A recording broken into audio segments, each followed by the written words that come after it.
Testing.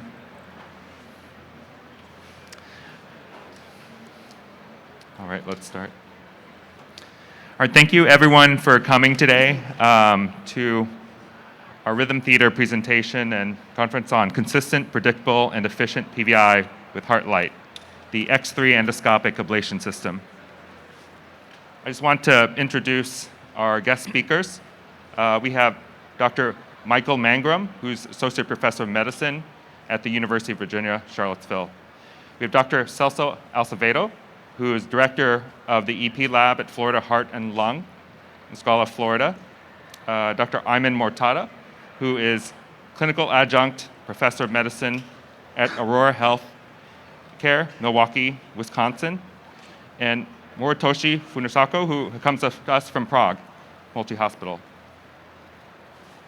And so, in the interest of time, we'll go ahead and start our presentations. Our first speaker is Dr. Mangrum, whose topic is acute tissue changes, post-ablation, radiofrequency versus laser. And there's a QR code for questions that you'll send to us, and the moderators will move forward.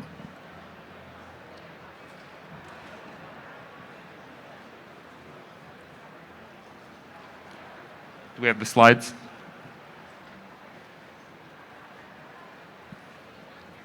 Henry, thank you very much, and thanks everyone for coming out this late morning. I want to talk about acute tissue changes post-ablation using laser. I first want to make some introductory remarks and then talk about atrial wall tissue thickness, and then that will lead to atrial tissue changes with ablation.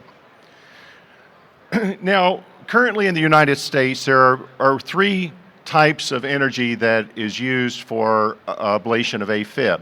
We have cryo-energy, radiofrequency, and laser.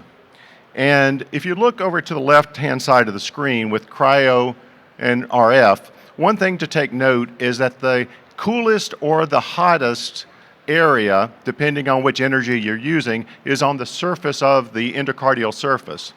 Whereas with laser, you have penetration of the endocardium and heat generation below the endocardial surface, and then the lesion is created by the conduction to create the thermal lesion. And here's old slides from a porcine model looking or comparing radiofrequency and laser energy. On the left-hand side is radiofrequency, and the things to note are the lesions are not contiguous. You have char on the surface, and that is opposed to a nice, smooth, continuous lesion from the laser balloon with HeartLight. And I would keep this in mind when we start talking about edema formation with this sort of lesion here versus a lesion like this. Now, we know that thermally induced cardiac lesions is a combination of necrosis, hemorrhage, edema, inflammation, and then eventually fibrin deposition. You can see the edema acutely with a lesion. Now, this is a radiofrequency lesion, and as you look at the myofibrils, you can see there's spacing or edema that has developed acutely in this lesion here. And this is something that happens during lesion formation or immediately at that time you deliver energy. This can be identified on different imaging modalities. You can use MRI, and this is a pre-pulmonary vein isolation MRI, and use T2-weighted images early on, and you can start to identify edema formation at the site of ablation. You can see that here. You can also start to see it with late gadolinium enhancement at about 24 hours, and then of course later on, that's where you would see the lesion formation where you've done the ablation. Here's a study that compared, using MRI, compared radiofrequency, cryo, and laser. So if we take a look at this first column here, this is baseline. This is at 24 hours, and this is at 3 months.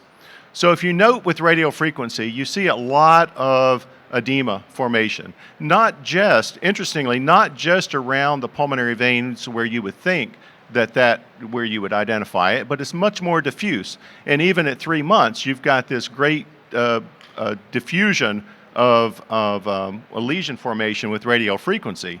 With cryo, you get the lesion, but interestingly, it sort of disappears at about 3 months. But with laser, you get this nice, very precise lesion formation around the pulmonary veins as you see it rotate here. You can also use ultrasound to identify the acute lesion changes. This was a porcine model where if you look at the wall thickness, both pre-ablation and post-ablation, you can measure this.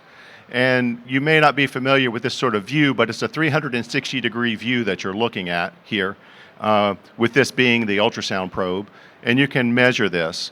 And histologically, this sort of measurement has a very good correlation with the histology. So this sort of modality is what we used to measure some acute changes. And what we did is we compared radio frequency, which is on the right here, using ultrasound, versus laser. And in our cohort, we had 27 patients, 15 were ablated with laser, and 12 with radio frequency.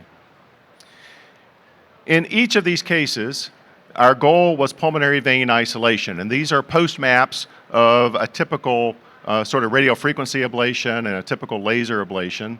In both arms, we used direct visualization to place the lesions. So this was using ultrasound, which was in the left atrium.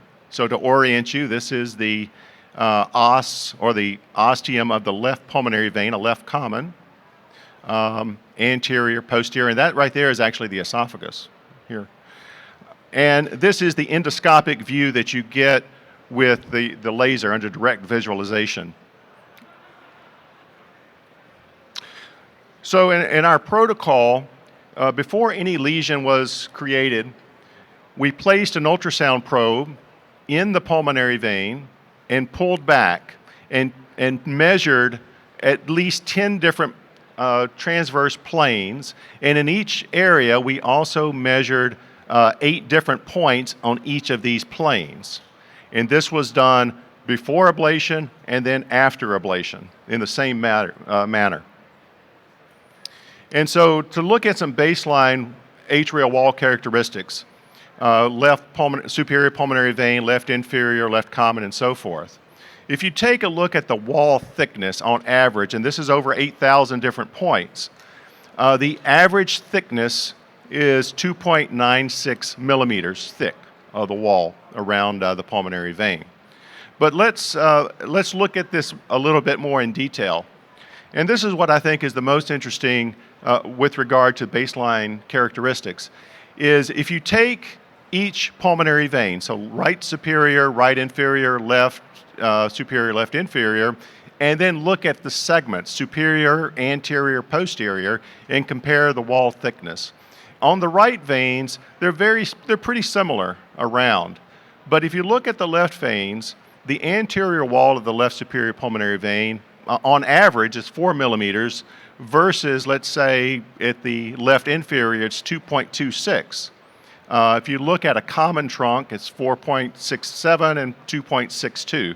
So you have a great variability in regional variability in wall thickness at baseline. And that, in my mind, begs the question, if you use the same energy for this, you're either going to get a non-transmural lesion, perhaps on one side, and on the other side, you'd be worried about adjacent structures, and specifically posteriorly the esophagus. You can look at this in a different way. We can look at it longitudinally, that the more proximal you are in a pulmonary vein, the thicker the wall, thicker the wall is, and I think that's kind of intuitive, really. Whoops, let me back up. But this is what I was showing you. If you look closely, at the pulmonary vein. This is a left common. This is the anterior wall, sort of the appendage ridge. You look at the thickness here and compare it to the thickness on the posterior wall, which is adjacent to the esophagus. It does beg the question is if you ablate with the same energies here, you're either going to get some damage or some injury to the esophagus, or you're not going to get transmural here. So let's look at the changes with energy. We have on the graph radio frequency and laser, and this is measuring pre and post. And this is an example of using radio frequency, the measurement of pre and post, and you can see the edema formation acutely, or lesion formation acutely. And if you take an average, for instance, in the left superior pulmonary vein, you have, if you take wall thickness, it increases by 41%, whereas laser, on average, it's 13%. And you can do this in segments also. And it is the same in all pulmonary veins, is that radio frequency gives a significantly more change in thickness as opposed to laser throughout. And so roughly RF it gives you 3 times the amount of acute tissue change as laser.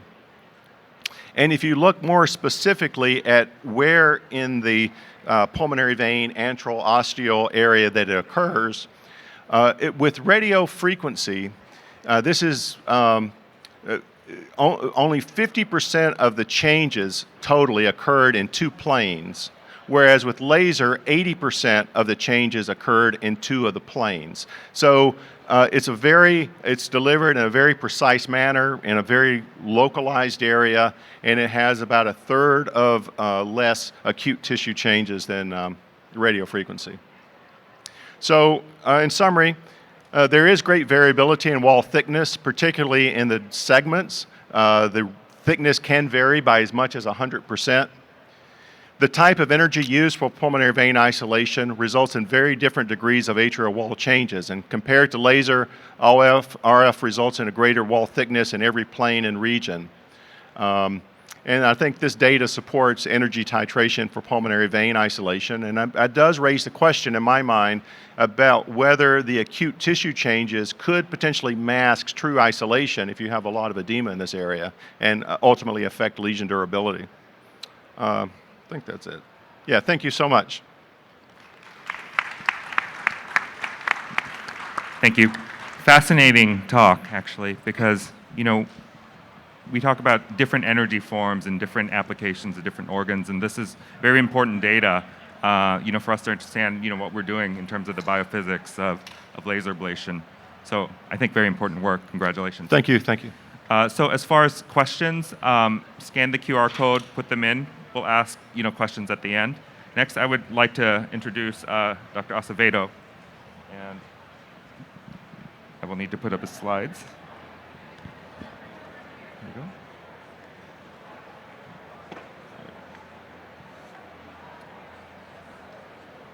All right. Again, thank you. Microphone 7, please. Okay, let's see. It's working now.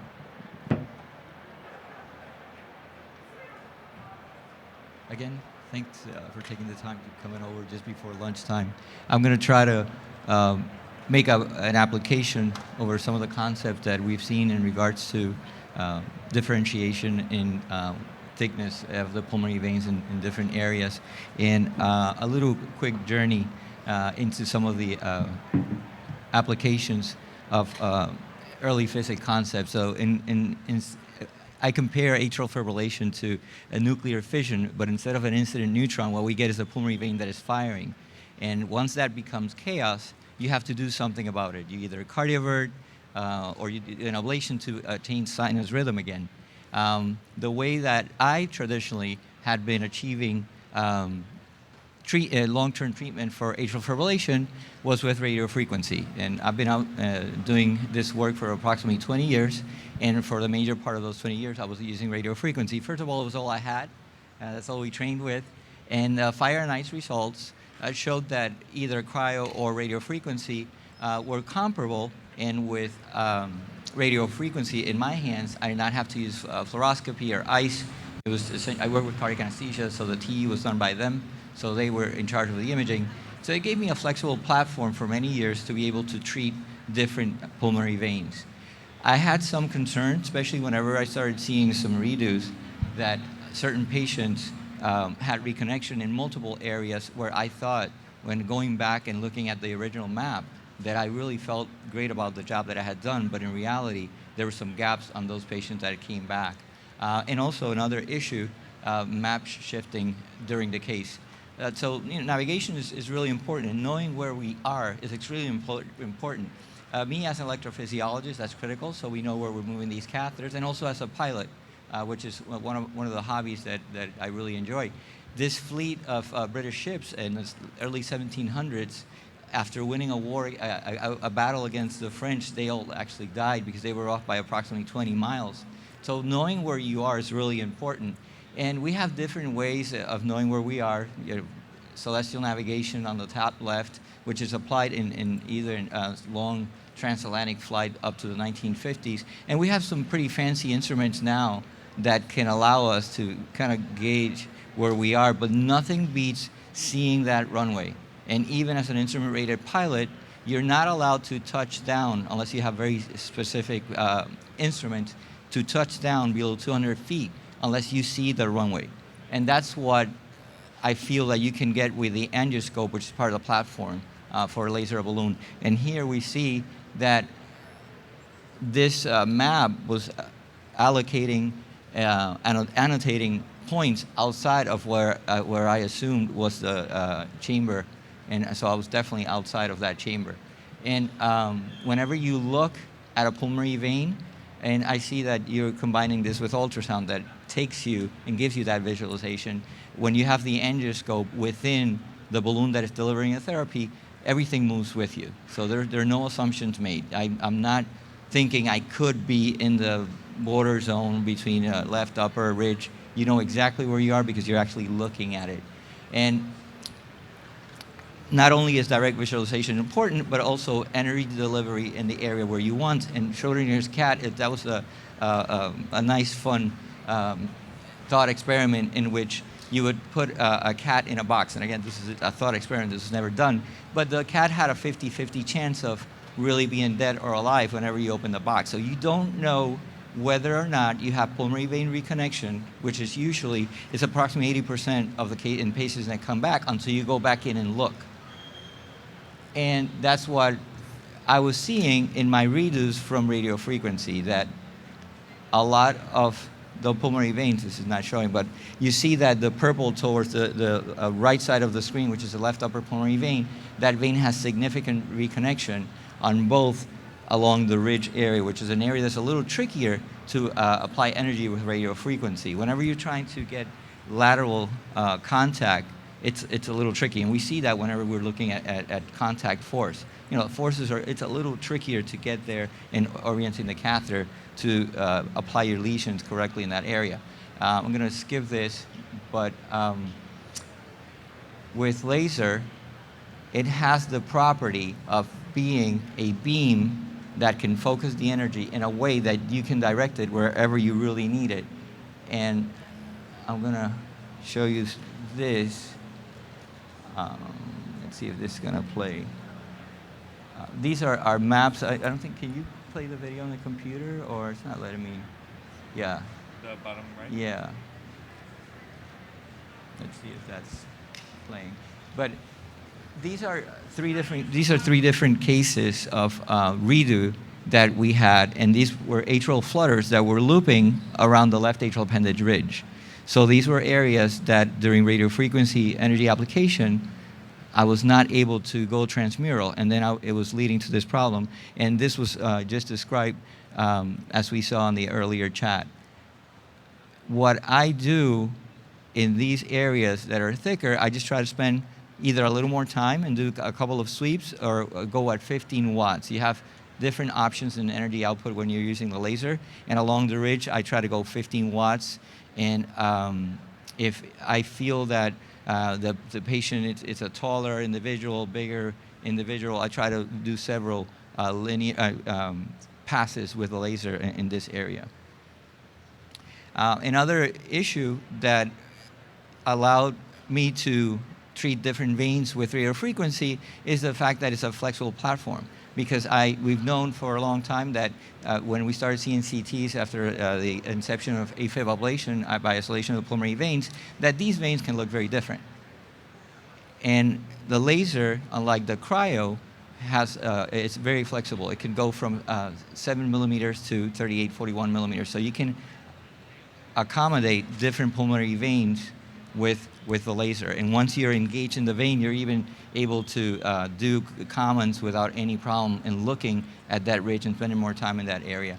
Another thing that I started realizing when I made my transition from radio frequency to laser is that I was able to also modify the substrate somewhat. I could go more antral without having to, with radio frequency, I would have to do overlapping lesions to get a little further out.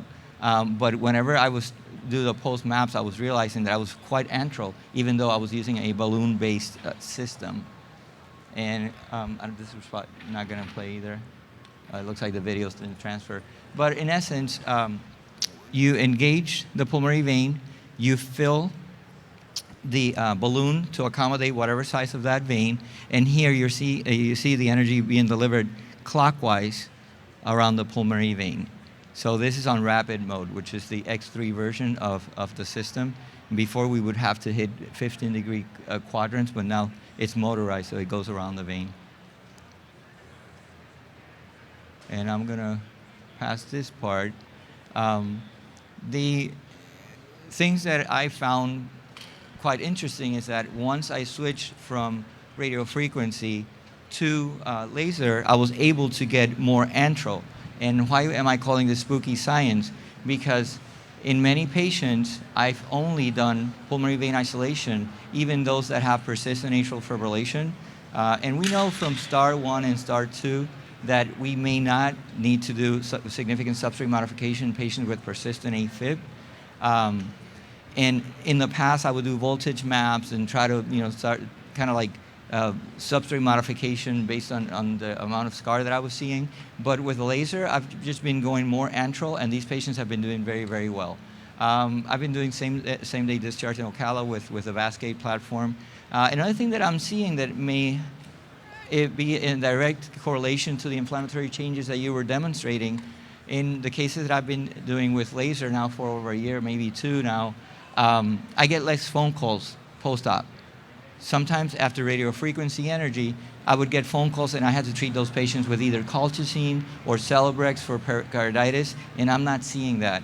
Another thing that I've also noticed is less AFib post-op. The window period of 6 to 8 weeks in which you would get a lot of arrhythmias, even in those patients that were going to do very well post-ablation, but I'm not getting those phone calls. So if I have somebody that on, let's say, Sotalol, that were having mild bradycardia, I'm a little more brave now at not continuing antiarrhythmic drugs or starting antiarrhythmic drugs post-ablation. And I think that is my last slide. Thanks for your attention. Excellent talk, and thank you, Celso. So next,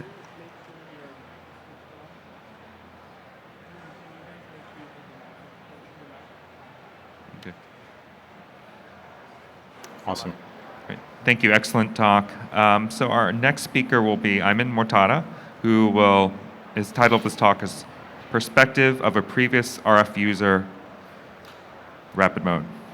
Thank you, Henry, and good morning or good afternoon, everyone. Thank you, CardioFocus, for this opportunity. I'm here as a clinician. I'm not kind of trying to sell you anything. I went through a process over the years, RF ablator, and then moved to cryo and moved back to the RF. But then when this came, I was reluctant initially until I tried it. When I tried it, I will never get this go away until I see something better. Why is that? Let me just start with a case. 66-year-old female with symptomatic paroxysmal atrial fibrillation. That's the common problems we see, maybe persistent also, another problem. I'm not going to go in that detail. This patient has a normal heart structure, chest FACC score is 3, and has normal physical exam. At that time when I saw her, she was in sinus rhythm. Her labs are normal. Medication we tried, the flecainide, metoprolol, and apixaban. And the problem, as usual, patient will come back, chest pain, shortness of breath, again, palpitations. What we're going to do, everyone knows, ablation, right? And the backbone of the ablation is what? Pulmonary vein isolation. This is a posterior view of the left atrium. You can see all the pulmonary veins are very active. And the goal is to see this. I'd like to see my pulmonary vein are completely isolated, right?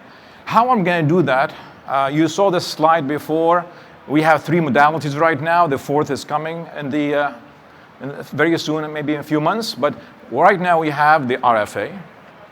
Most of you maybe have used the RFA.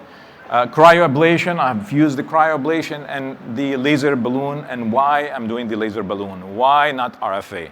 Why not cryo? So let me just tell you about a few things about my opinion from the RFA experience I have. Duration, point by point, right? Ablation, point by point. Now there's some technology might change that. Though there's other issues. Stability of the catheter. People who do the RF, you remember, or you have an issue with the catheter at the Coumadin ridge, sometimes in the roof area, sometimes in the the right inferior pulmonary vein. It depends on where is your access through the transeptal. Durability, well, RF is good, but if you're not good operator, if you're leaving gaps, you might have a problem with the recurrence of atrial fibrillation. What else? Safety. Well, this is a catheter. You push further, you perforate. If I'm in the posterior wall more, I might create esophageal fistula. So you have to be very careful when you're using the RF. I know that my topic is not about cryo, but I thought maybe just put one slide for cryoablation. Why not cryoablation? It's very important. It's a balloon, right? I mean, we're not going to have this problem with the catheter moving. The catheter is not stable. Well, durability, question about burns versus freeze. This is debatable. We can spend a lot of time on that. I'm not going to go in detail. Stability, well, yeah, the balloon is more stable than the catheter. However, in my experience, I have a problem. Maybe my skills, I really don't know. But in common veins, an issue. The balloon is same size, or maybe you have 2 sizes. But it does not fit very well in the common vein. If you have an early branching, for people who use the cryo right now, you understand what I'm talking about. When you put the catheter, when you put the balloon, it does not fit very well. You have early branching, or you have small veins. This is a really challenge for us to kind of do those cases. Visualization, yeah, great, I can see it on the fluoro, but I'd like to see more. Especially if I inject contrast, I see a leak. Where is the leak? Posterior, superior, anterior? What you don't know. I mean, I don't know. That's at least from my opinion. Safety, not precise. You're freezing the whole area, the whole balloon. So it's not an or in the area around the pulmonary vein. So how much damage we're creating, I really don't know. Duration of the procedure. Now, some people who do the cryo, they will tell you this is very fast, and I agree. I've used the cryo, and I liked it at that time, because it took me about half of the time of my RF at the time.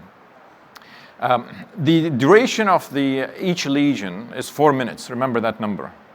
And most of the time, the recommendation initially was to do 2 lesions, so 8 minutes. But nowadays, we use most of the time is 1 lesion. So 4 minutes for every pulmonary vein. Remember that number. So why CardioFocus, in my opinion, in my practice? Number 1, stability. And how this different than the cryo balloon? Well, it is very easy to use it. It's very compliant balloon. It fits any morphology. I can tell you when I used to do the cryo, after a while, what I did decide to do is CT scan for every patient. I'd like to know what's the anatomy before I go. If I have a common vein, I do RF. If it's early branching, I do RF.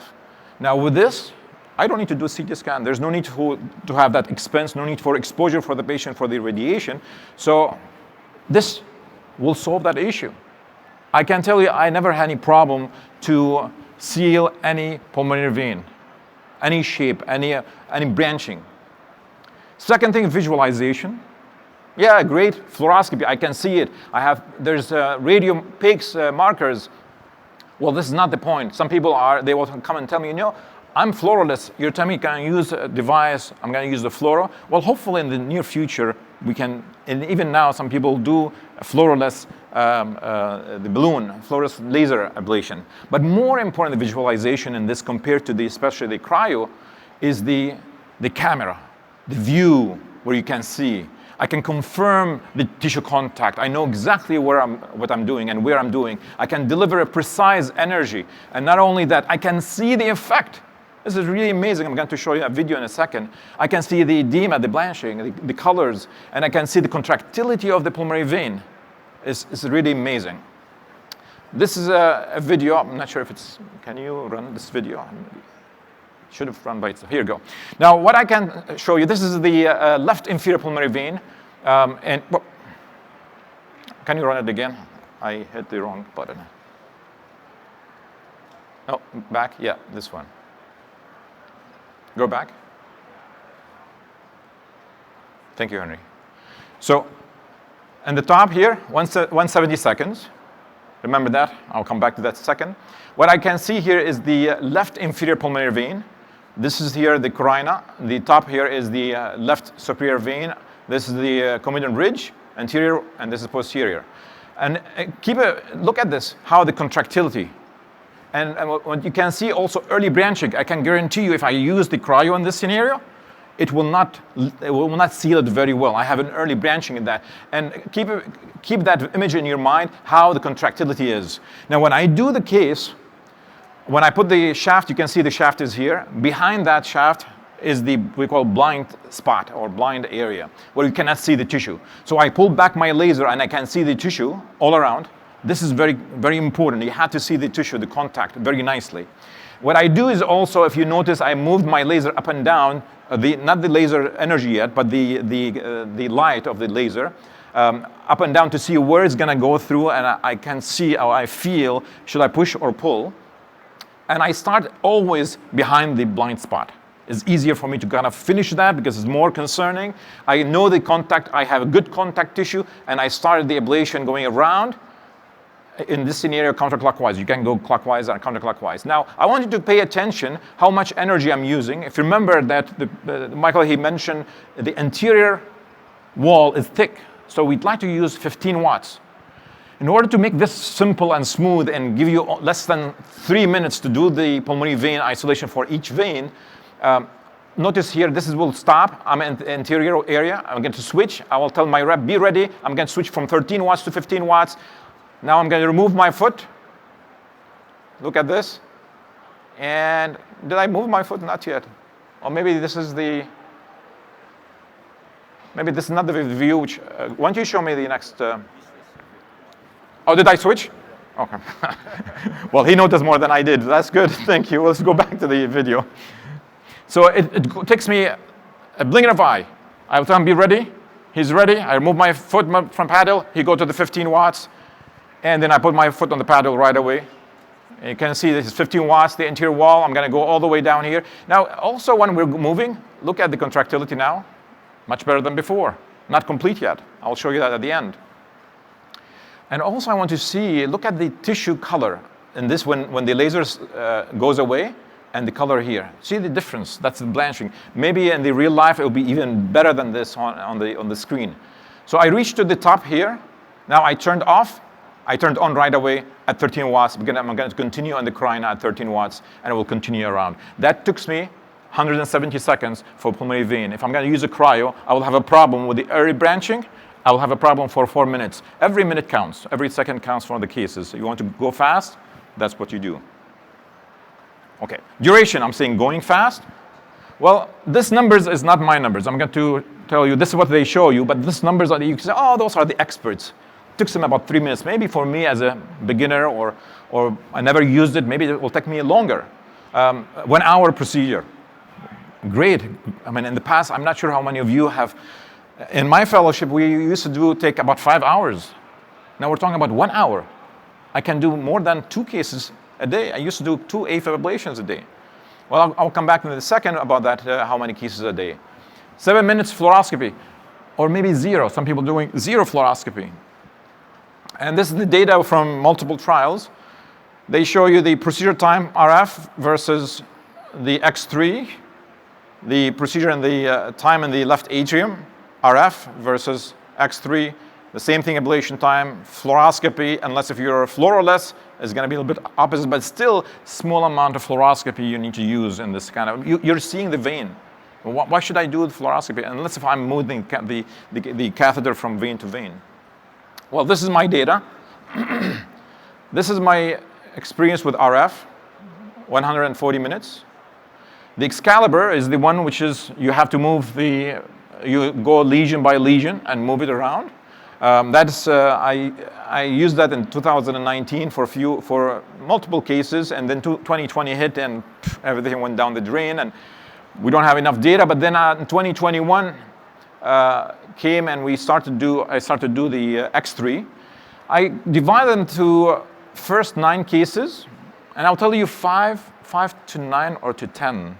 You're going to say, well, how long takes me to learn these techniques? How long is it easy for me to do it? It takes me about 9 cases to reach to the plateau where even now it's better. My numbers are better than this. Right now it takes me about 60 minutes. For the pulmonary vein isolation, it takes me right now between 19 to 25 minutes from the time I start my first lesion until the time I'm done with the last lesion, including moving the balloon from vein to vein, and including if I have a problem with the esophageal temperature go up, you have to stop sometimes. So the fastest so far I have 19 minutes. The longest I have now, last time I have about 40 minutes. We have an issue with the esophageal temperature, so we have to move the esophagus. But anyway, most of the time, I will say 30 minutes, an average, even less than 30 minutes for pulmonary vein isolation. What is the key of success? Why and how? I show you that. The key is optimal tissue contact. So when you put your balloon, see your tissue first. Don't waste your time and say, you know, I can't see the anterior part. Let me do the anterior and then I'll do it. Don't waste your time.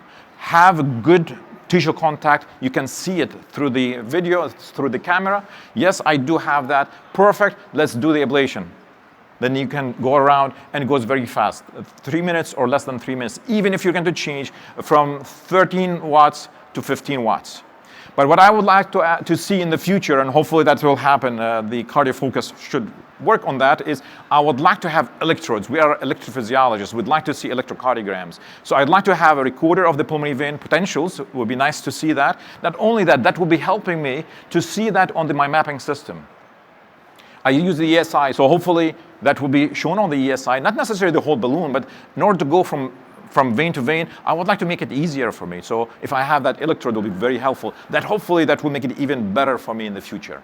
So take-home messages. 1, easy to learn. Took me about 5 to 10 cases, and I'm flying very fast. 2nd, of course, it's very fast. Right now, I'm doing 3 cases a day. I'm planning for 4 cases a day, and I heard some people doing 5 cases a day. Well, I don't know about 5 cases, but I will say 4 cases a day is durable. Fits all anatomies. Compliant balloon, not a problem. Key point of success, again, I will emphasize on that tissue contact. Make sure that you have good tissue contact. There's other things which can help you, the position, the optic window, where to kind of, how to put it, and which wall. I'm not going to go in detail. I don't have a lot of time for that, but this is simple to do and make your case very smooth and very fast. Don't forget also, when you're doing this, you have to make sure that the case is safe. So use the appropriate energy, monitor esophageal temperature, and monitor the phrenic nerve. With that, I will stop here and thank you all. Thank you so much. Excellent presentation. So last but not least, we will have Dr. Funasako present his talk on durable PVI with X3 changes the future strategy. Insights from a single center long-term clinical results. So certainly should be an exciting talk. Thank you, Henry, and thank you for everyone and having me to have a presentation from our center, Mortada Hospital from Czech Republic.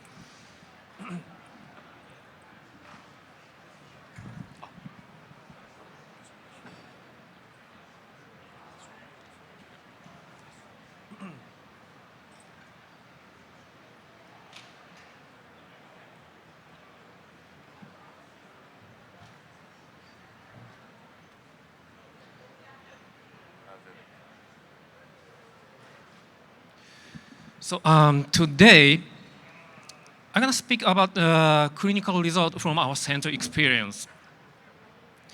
So our EP team is consists of one from Japan and one from US, and we all Czech Republic. So this is our disclosures. So let me start with a quick introduction. This system, the latest system, Laser X3, is the laser bone ablation device with endoscopy for pulmonary vein isolation for patients with atrial fibrillation. So this device is designed for just PVI, but you should see the results because so far, not so many clinical results are available about X3, the latest model. And this laser ablation system equipped with a rapid mode called rapid mode utilizes the motor to create continuous and circumferential lesions. Now, today, my topic is to describe safety and efficacy of X3 system with rapid mode. So these are my topics today, and let me start with what did X3 change in our daily practice. In my opinion, the latest model has two major features. One is ultra-compliant balloon. The second thing is rapid mode, which is automatic motor drive driven continuous lesion ablation system. The first, we have a good example to show how compliant this balloon is. This is a case we recently experienced with a patient with the left common, which was over 35 millimeters. I would say if we should choose only the first generation, probably some may say, okay, let's choose RF. But recently, we don't choose the patient based on anatomy. So if you take a look at the left side of the screen, you can see the top edge of the pulmonary vein and at the same time on the bottom, flat bottom, of the shape of the balloon over there. And the good thing with this system is via the endoscopic view, what you see is what you treat. So like this case, the proximal bottom of the balloon is sticking out of the vein. So that means your endoscopy is watching the antral lesion of the pulmonary vein so that you can create a really antral lesion. To prove that, I'm going to see the result of the same patient. The left panel is the before PVI. We created a 3D CT merge with the CART system. On the right panel, you can see the really antral lesion even around the left common vein. And the second feature is the rapid mode. So this is again example of the animations. If we use spot mode ablation, we need some kind of lesion overlaps from 30 to 50%. It's up to the power, how much power you use. But look at the rapid mode here. The lesion set is really fast and reliable, because we might little possibility to have a gap between two regions. So here, I'm going to talk about X3 registration from our centers, 110 cases. So most of the patients were paroxysmal AFib, mostly 60s, but I have noted that in persistent 22 patients, half of them have the history of AFib more than 1 year. That means this patient cohort includes long-standing persistent AFib. But we did just PV isolation with this system, and we did calibration at the end of the procedure, and then watch what happens next. So this is the acute procedural result with our experience.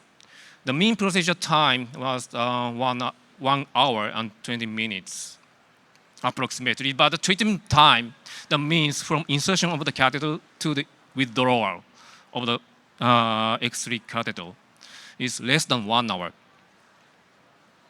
So in these all patients, we didn't use any RF touch-up. If we had a gap, we did touch-up with the same laser balloon. So here, the result is that around 90% of all the veins were isolated after the first attempt of PV isolation. That means 90% of all the veins didn't require any touch-up after the first pass. And secondly, I divided two groups. One is paroxysmal on the left, and one is persistent on the right. But about 1/3 of the patients were treated all 100% rapid mode. That means we didn't use any spot mode ablation in the vein, in the same vein. So the other graph showed that this is the per patient. So the last one was per vein, but this is the per patient. If you isolate, if you attempt to isolate 4 veins, and then if it's all isolated, count it as blue here. So almost, let's say 70 to 75% of all patients, including, persistent AFib or even long-standing persistent AFib, you don't have to go back with the balloon. Just single attempt for 4 PV isolation, and that's it. So this is the most important slide on my presentation. So when you look at it 1 year after the PV isolation, 93.7% of all the paroxysmal patients didn't have any trouble with the AFib recurrence. And especially, as for the persistent AFib cases, 81% of all the persistent cases, including long-standing persistent AFib patients, were free from AFib. That was surprising even for me personally. So follow-ups were done by mainly 12-lead ECG at 3, 6, 12 months, and additional telephone contact or Holter ECG depend on the patient's symptom. And we did have minor transient phrenic palsy in 3 patients, but all were fine after 6 months of the PV isolation. So here, some of the patients had recurrence. So then, this is the summary of what we did after the recurrence. So when you look at the box on the right side, these are all the redo patients. So I'll look at the numbers. 1 on the top and 1 below, and 2 patients, all 4 veins isolated. Then just one patient RSPP reconnected. That means we did only 5 redo procedures out of 110 patients cohort. And still 3 patients are waiting for the redo procedure, but even though we consider this kind of all mixed up, some various kind of patients' backgrounds, but still we need just a few number of the redo procedures. And results were so good to see. Mostly 84.2% of the veins were isolated durably. So otherwise, we need just, so maybe sometimes cardioversion to keep the reason sinus, or maybe we might need change of some medications. But here's the thing, we did just only PV isolation. And maybe you should try 1 time or 2 times cardioversion, or you might have a possibility to change any anti-arrhythmic drugs like AAD. We mainly use amiodarone or propafenone, these 2, and nothing else. So if we cannot treat a patient with cardioversion or medication, we have to do the redo case. But this is the result. So probably these patients are not from the vein. So I mean, AFib is from somewhere else. That's we can imagine after the PBI with laser. So actually for these patients, we did not only re-isolation, but also all lines or substrate modifications or other procedures like CTI and AVNLT or induction, some ATs. But still results are reasonable. And back to 2014, one of my colleagues, Dr. Shediba, published one paper. But that was all done by first generation. In that paper, we clearly said that we did 11 patients for the redo cases. Out of 11 patients, just 9 veins were isolated, which is nearly 80% PBI durability. So this time, with the rapid mode, we had a slightly good number, 85% nearly. So this is my last talk. What's coming next? So we are currently ongoing another clinical registry with the cardiac balloon. So this is a picture after the PBI. So why I showed you this picture, because we never had a pinhole rupture with this balloon.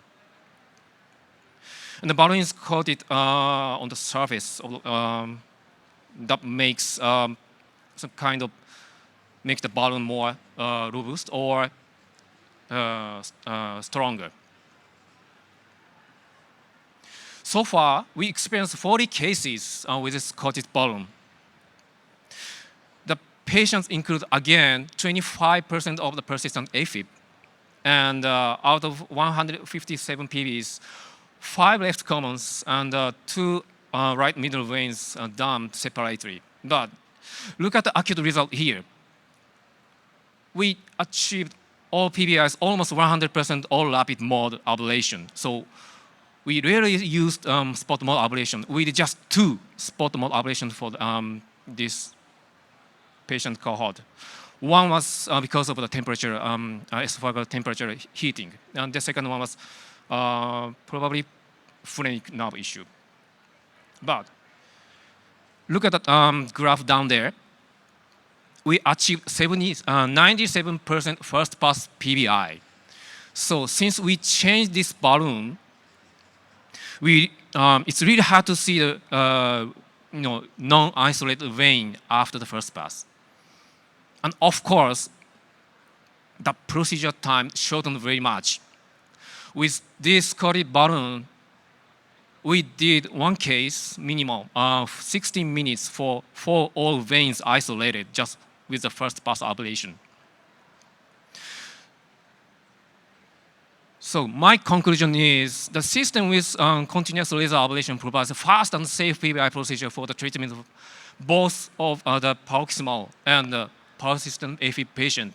And based on the PBI-only treatment with X3 showed a good clinical result. And this is, I think personally, this is fair enough and good enough, even for the persistent or long-standing persistent patient.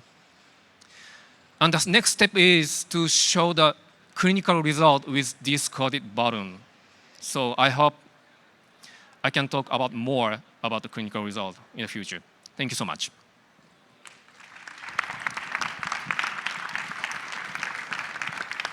Excellent, excellent presentation, and hopefully you'll publish this. Right. So thank you so much to all the speakers. Now, as we mentioned earlier, the app was available to ask questions. We didn't see any go through here, so I wanted to give an opportunity for the audience to ask any of our speakers some questions.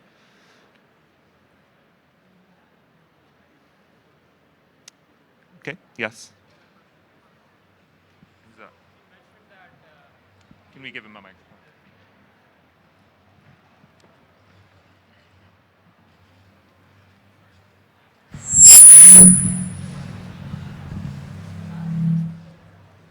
For your case series, you mentioned that you did not do any RF touch-up. So did you do single transeptal and exchange the catheters, or did you have to double transeptal with voltage mapping separately? Well, thank you so much for the question. That's a good point. We recently changed our strategies. With the first generation or second generation, we still had to touch up, even either or RF or laser. But from this registration, we use just two sheets on the right. One is ice, one is transeptal. So we do the first pass ablation. So then, how to see the PV potential, residual PV potential after the first pass. So far, yeah, I think 2 Cs, the single transeptal approach is good enough for us. Any other questions?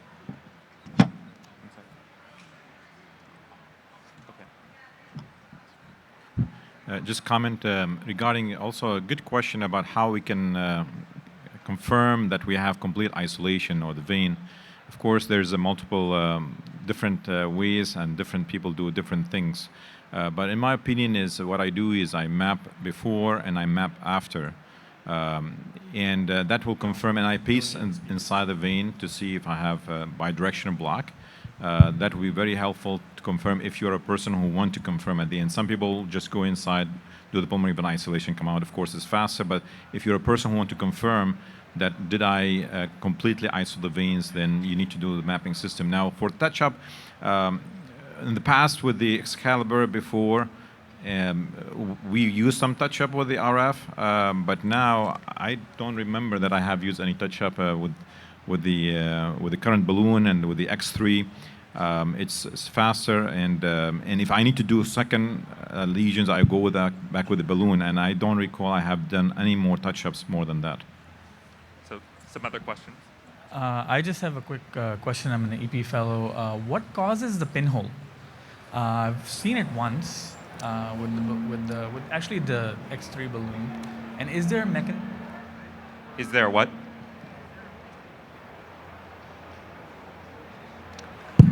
Is there a mechanism to prevent overinflation of the balloon So- if you keep pushing the plus button down? Yeah, I can actually answer this one. So, a couple of things. Pinholing, if you think sort of, where energy is being delivered, right? So, with, it's a water-filled balloon, right? And so because of that, the laser energy passes to the tissue. But if you have blood, energy forms in the blood, the heating occurs in the blood, and that can debride, small part of the balloon, and it literally is called a pinhole because it's, very small segment. Now, the issue is that there's not danger to the patient. However, blood goes into the balloon, can occlude the vision, and you have to replace the catheter. Now, there's, we don't talk about the next generation balloon as much because it's not been given a name. But after the X3 balloon, they recoated the balloon, the polymer that, is much less likely to pinhole, much less likely to pinhole. And if you look at the data, the learning curve data, you're going to notice a tendency that procedure times are decreasing. And as operators use this, just proctoring people and seeing it, the learning curve is much lower, and you're using rapid mode more. So the pinhole, hopefully will be something that is very rare, but there's no danger to the patient. As far as overinflating, I've not seen that. It's a compliant balloon. Some other presentations in the past have shown that the balloon can go, quite large. So it's meant to stretch. It's not rigid. It doesn't go to a certain fixed size. Now, you do lose a little bit of compliance when it inflates big, but, I don't think anyone has seen a balloon pop. If I fully understood, you make a map before ablating, and then, so it means cartomap? Yeah. Can you hear me? Yeah.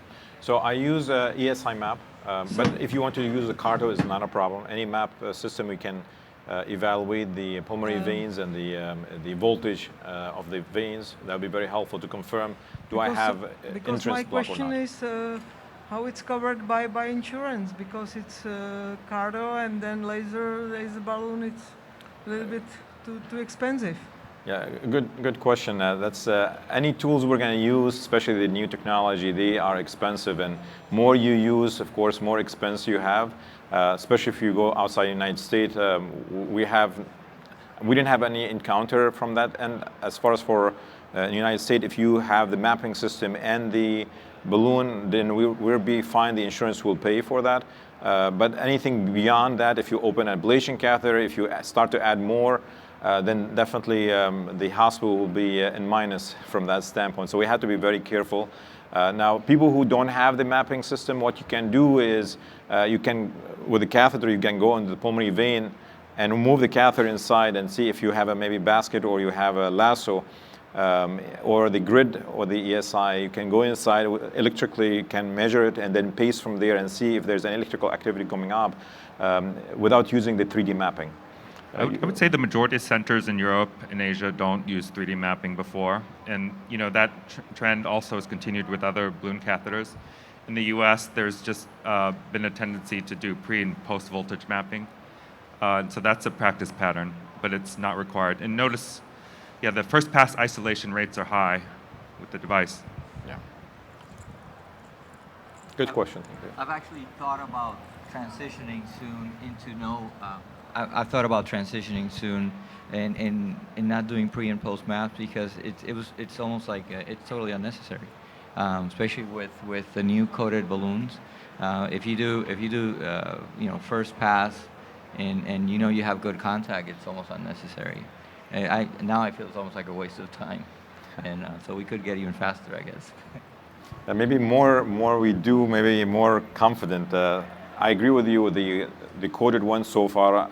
When I'm doing my mapping before and after, I don't think that I need to repeat anything. But I have to kind of be comfortable to reach that level. And maybe in the future, if we do that, then my case, instead of 60 minutes, maybe it will be only 40 minutes or 45 minutes. Then, yeah, definitely. I have a question for Dr. Mangrum. With the edema and swelling, just anecdotally, I know we need a large number of patients, but are you seeing less early recurrence? Are you seeing less pericarditis in your local institutions, RF versus laser cohort? Yeah, I don't think we really don't have the numbers, at least that analysis, but yeah, I think it makes sense to me that you would likely see that. Yeah. Just quick question. Any plans in the future for the balloon to be seen on the 3D mapping? So I know the floor time is very low, but it's still... We can talk, that would be off-label, and not something that we can talk about directly, but offline, we can talk. That's a good question, though. Wink. All right, so, I think, and in the interest of time, we have to wrap it up, but please give a hand to all of our speakers.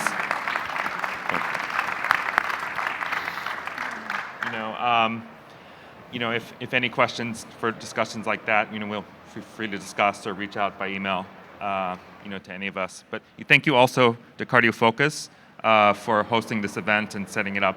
And certainly, I think efficiency, safety, and now perhaps durability, is a compelling, reason that this is a viable technique. And so, as we learn more about the laser balloon and as it improves and these things integrate, it certainly seems like a good, compelling choice for PBI. Thank you, guys. Awesome.